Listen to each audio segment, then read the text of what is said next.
Now, how many of you would say if you didn't do something, things would be different? Just one thing.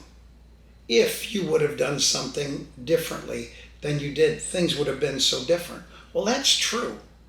Now, what we need to realize is that the same way that that's true in life, it's also true in our relationship with our Creator. It's just not an acknowledgement that our Creator is there, but since He's there, what is it that He's looking for? Now, we know that in the book of Colossians, which is part of the good book, that we know there in chapter 1, verse 22, he said this.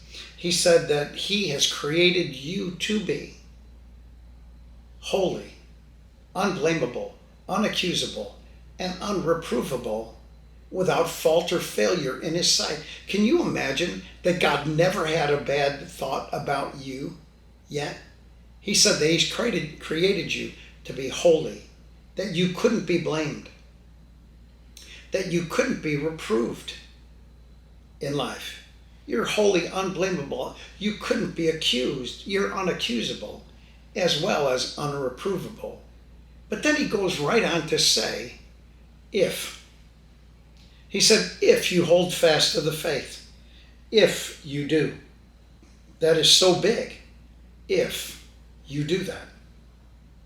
Interestingly enough, the word if introduces a condition.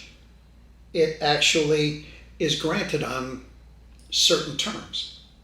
Well, here's a couple synonyms for, not synonyms for the word if.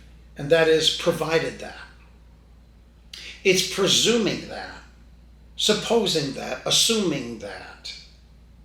As long as you do that. You do that with your kids all the time.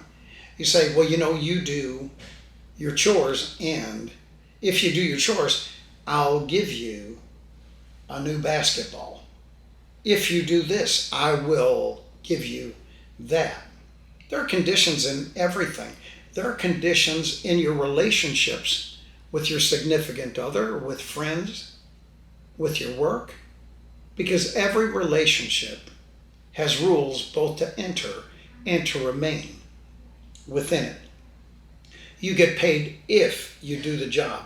You get your allowance if you fix your bed. You can play on your iPad if you finish your homework.